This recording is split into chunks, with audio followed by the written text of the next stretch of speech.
Welcome to my home church of Alexanderville Mennonite Church. This is where I grew up. This is where I got my start. In this congregation, there are two people named Randy and Maribeth. Randy and Maribeth are my grandparents' age. They're retired dairy farmers. Randy drove a school bus for more years than I can count, and Maribeth has helped with more church dinners than you can shake a stick at. When I was in junior high and high school, Randy and Maribeth were not exactly what I would call, cool. I even remember making fun of Randy one time when he backed the school bus into a telephone pole. In general, they weren't exactly the kind of people that you would think would make a huge impact on the life of a young person. And yet, they did. Often we make generalizations about the type of people that we think should be working with young people, particularly in the church. Often we expect people who are young and cool and hip and athletic and energetic to be the kinds of people who work with youth and young adults.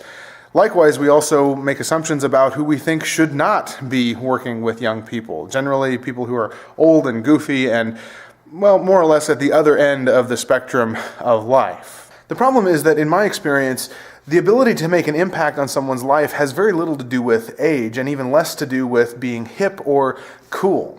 Case in point, Randy and Maribeth. On the surface, Randy and Maribeth were probably the most unlikely people to have an impact on my life. But there are two stories that really tell of the impact that they actually did have on my life. The first actually has to do with baptism. In my home church, the way we did baptism was by pouring. And part of the way that worked is that you needed someone to hold the water basin and the pitcher while the pastor actually did the baptism. And in the planning of that event, it was customary for the baptismal class to pick someone to hold the basin that they saw as being meaningful or important in their lives. Our class unanimously chose Randy and Maribeth. See, we could have chosen anybody in church, a youth pastor, a parent, grandparent, and somebody like that. But we unanimously chose Randy and Maribeth because they had had an impact on our lives, probably in a way that we didn't even fully understand at the time. The other story about Randy and Maribeth is actually quite a bit more personal. During my senior year of high school, I felt called to give a sermon here at this church. Now keep in mind, you can see this is a pretty good-sized church. There's 350 people or so that attend here. And at least when I was in high school, people didn't ask to give sermons. Particularly high schoolers didn't ask to give sermons. But there I was, feeling this call to give a sermon to this congregation. And so I did. I asked the pastor if I could give a sermon, and he helped me write it and helped me prepare it and get it ready to present to the congregation. Now, after that sermon, there were lots of people that came up and congratulated me, and I kind of expected some of that because most of the people were just happy that anybody under 30 was doing anything. As I stood in the lobby, more than a few people came up to give me their words of encouragement. They would say things like, "Oh, you did such a good job. You should go be a pastor or a youth pastor or something like that. That would just be so wonderful." Now, while I appreciated the sentiment, I quickly brushed most of their comments to the side. That is until Randy and Maribeth came up. When they came up, they said, "No, Alan, you should pay attention to this. There's something happening here. Something important, and we see it." See, all of the other words from that day have faded from my memory, but their words have stuck with me. Their words are the reason that I am in pastoring today. There are 50 other people in this congregation that should have had a bigger impact on my life than Randy and Maribeth, but yet they were the ones who really shaped my life in a very profound way. And why is that? Well, what did they do that others didn't?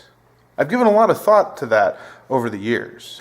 Honestly, there are a lot of things going on, but I think the reason that they really made a big impact comes down to something pretty simple. Randy and Maribeth cared about us and cared about me when they didn't have to. Randy and Maribeth did an excellent job of loving us and respecting us in a critical time in our lives when we were desperate to be loved that way. And really, it comes down to the simple things.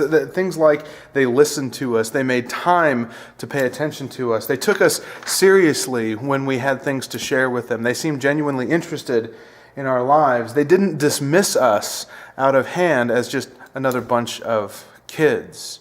They genuinely cared about each of us. Now, don't get me wrong. I'm not saying that other people didn't genuinely care about us, but sometimes it felt like there were people who cared about us, and there were also strings attached to some of those people. I mean, there were people like pastors and parents and Sunday school teachers and youth sponsors that genuinely cared for us and loved us.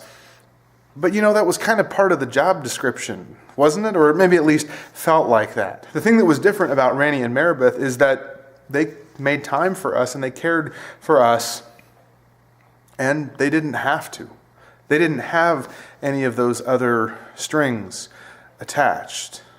They were the ones that loved us when even they really didn't have to. They didn't have to care, and yet they took time to make a meaningful connection with us. Now, the thing is, if we're talking about people playing games with kids, then I'm for young, hip, cool, athletic, energetic people to lead those kinds of things. But if we're talking about spiritual formation in a real profound kind of way, people making a difference in each other's lives, well, that isn't bound by age or by position. In fact, some of the most meaningful impacts on people's lives come when they build relationships across generational lines, not because they have to, but because they want to. Thanks for watching.